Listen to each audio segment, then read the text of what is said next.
हाम्रो culture dress लाएर ready हुँदै फोटो खिच्नलाई यही छौँ सबैजना टाइम छैन त्यही पनि खिचिरहौँ guys now we are heading towards हुगु हुगुमा गएर खाना खाएर अनि हामी कोरी जान्छौँ जुन चाहिँ 8 घण्टाको ट्रेक छ हैन 9 घण्टा लाग्छ आज हाम्रो 10 घण्टाको ट्रेक हुन्छ हिजो हाम्रो हाउस भइसकेको छ लेट्स सी के हुनेवाला छ बाटोमा हामी आज 10 बजे पुग्छौँ ल गाइस ल आज हामी त हिजो हामी 7 बजे 7:30 बजे आथेम जंगलको बाटो भने आज ठालो उकालो चढ्ने हो त जहाँ हिउँ पनि छ र हामी चप्पल अब चाहिँ यहाँबाट हामी बिदाबारी गर्ने छौं है ठ्याक्कै 1 घण्टामा चाहिँ हामी यहाँ आइपुग्यौं ल 1 घण्टा dam dam dam dam dam dam dam हिँडेर हामी हुगु आइपुग्यौं अब यहाँबाट खानासाना खाएर कोरी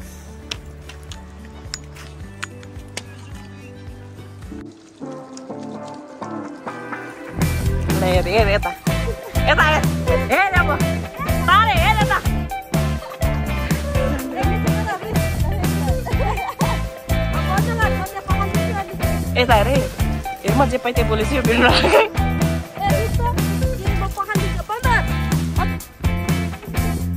यता हेर हाँस्दै भयो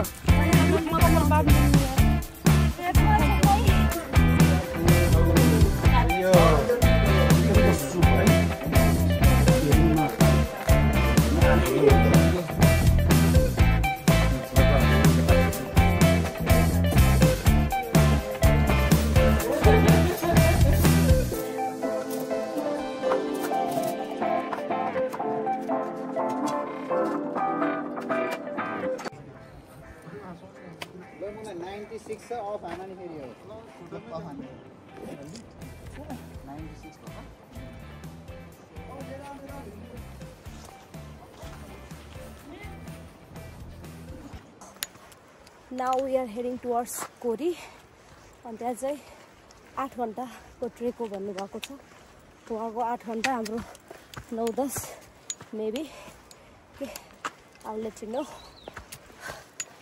see ya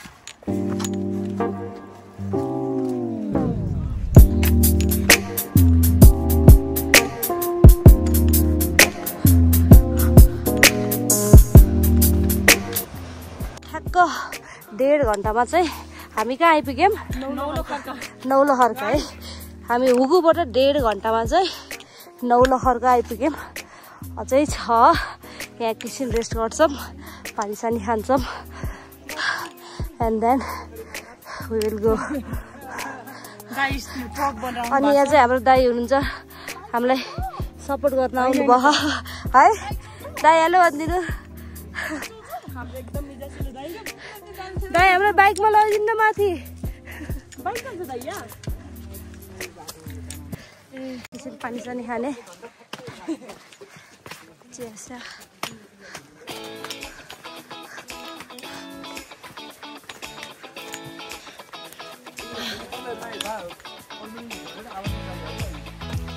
हिमाली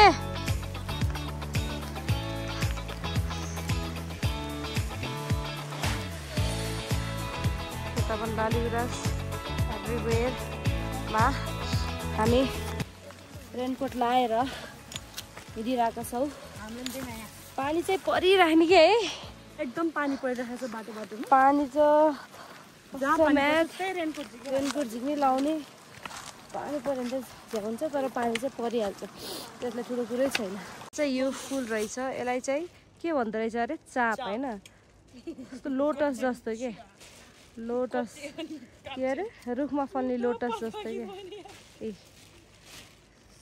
सो नाइस ल फेरि पानी बिसायो 2 मिनटमै अनि फेरि हामी रेनकोट खोल्दैछौँ यहाँ सबले फाइनली गाइस हामी नौटामा आइपुगिसकेको अब यहाँदेखि कोरी पुग्नलाई लगभग 3.5 घन्टा जस्तो लाग्छ। खतरा दाना दिनु भन्छ हामी चाहिँ मकै खाँदैछौँ है। मजाले खाँदैछौँ हामी एकदम मकै खाएर चाहिँ हामी हात निकालेछु कसरी बोल्नु मैले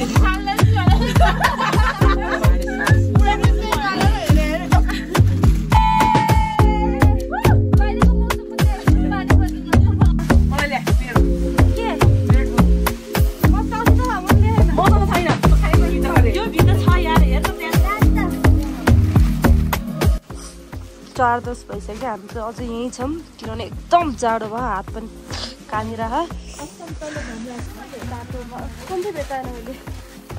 उता गरेर लाउने ज्याकेट ट्राउजर सब लगाइयो। चिसो यति चिसो अनि लिटरली है मर्न मात्रै सक्यो होइन।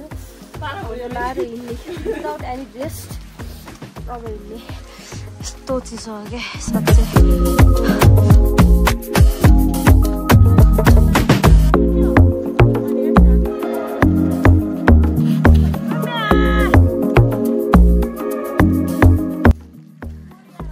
भर्खरै लोड्नु भयो।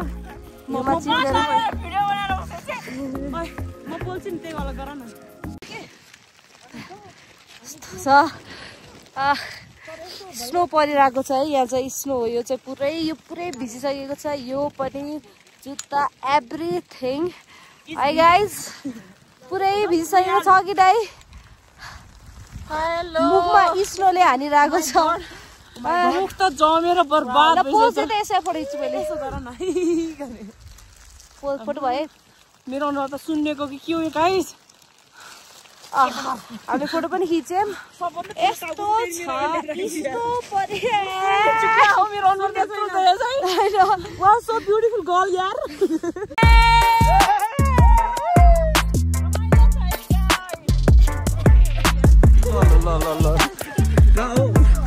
अगाडि भिडियोमा चाहिँ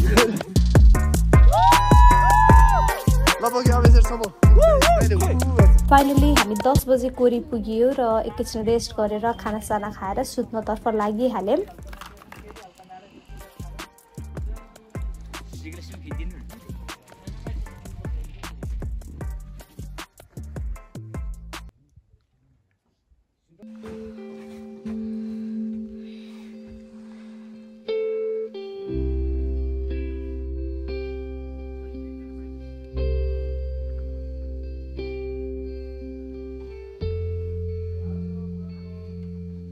होटलबाट भ्यू पोइन्टको लागि चाहिँ 10 मिनट माथि हिँडेर जानु पर्दो रहेछ। अनि हामी चाहिँ बिहान उठ्ने बित्तिकै फ्रेस भएर भ्यू पोइन्टको लागि निस्कियौँ।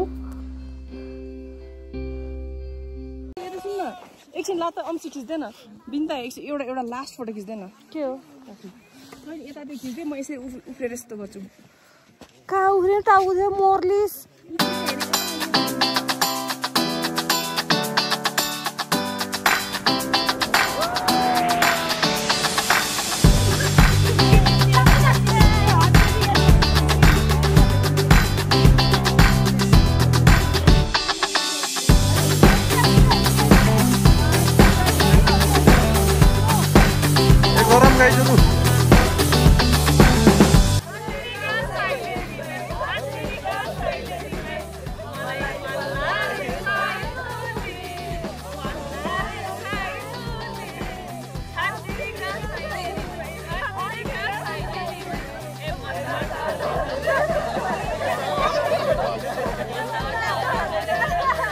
भ्यू पोइन्टबाट होटलसम्मको लागि चाहिँ इन्स्टेड अफ वाकिङ हामी चाहिँ यसरी हिउँमा पल्टेर जाने कोसिस गऱ्यौँ।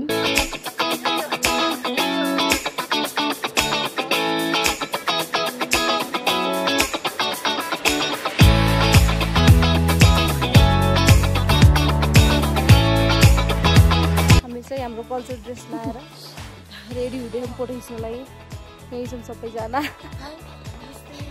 टाइम छैन त्यही पनि खिचिरह।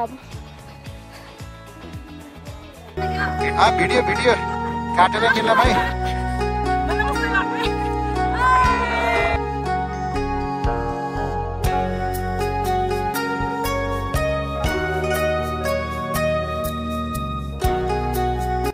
हामी अब तासाको बाटो हुँदै सिक्रेस भएर पोखरा जान्छौँ। अनि अहिले हामी यहाँबाट 9:45 मा हिँड्दैछौँ, जुन चाहिँ एकदम ढिलो हो। भ्यू चाहिँ यस्तै अझै पनि कडै छ।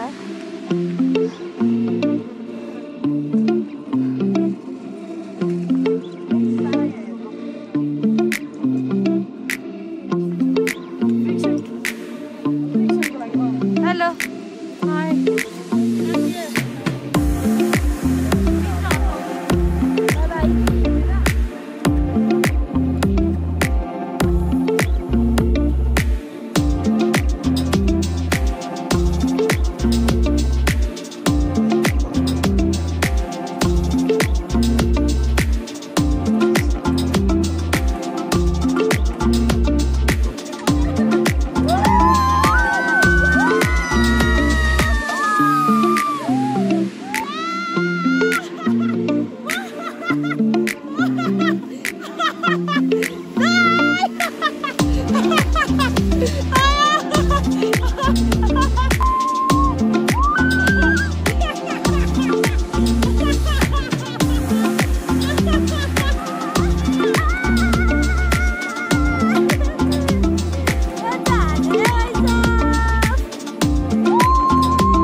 पछाडि हेर्दै गफ गर्न लागेपछि यस्तै हुन्छ हैन। अनि त भिड पनि देखाइदिए यस्तो भिडमा पछाडि हेर्दै गफ गर्ने यो तिमीलाई मचाउँदा यो त आफ्नै ढङ्गले त्यही कुरा भन्दा भन्न हाल्छ त बेटारिन र यो ब्यान्डेज थियो है। अब हामी भर्खरै आइपुग्यौँ फरेस्ट क्याम्प। अब यहाँबाट तसराई चाहिँ 1 घन्टा तसरमा गएर खाना खाएर अनि सिक्किस गएर अनि यहाँ चाहिँ अब यहाँको कट थाहा पाइसक्नुभयो। म हिउँबाट लोड्दा म ओके थिएँ, उहाँ सेभ गर्न आउनुभएको मलाई अनि चाहिँ ला पुरै कडै भयो कि कडै भयो दोस्ती। चप्पल लाएर ओह्रालो झर्छौँ, सेन्ट यी सबै दौडिने हो। अनि बुटोल आज एनियाउ गुराँस त यहाँ जताततै छ के है, तर मैले टिपे छैन कि एउटा पनि, किनभने गुराँस रुखमै राम्रो देखिन्छ तर काम आएन। तर हातमा राम्रो देखिएन मैले।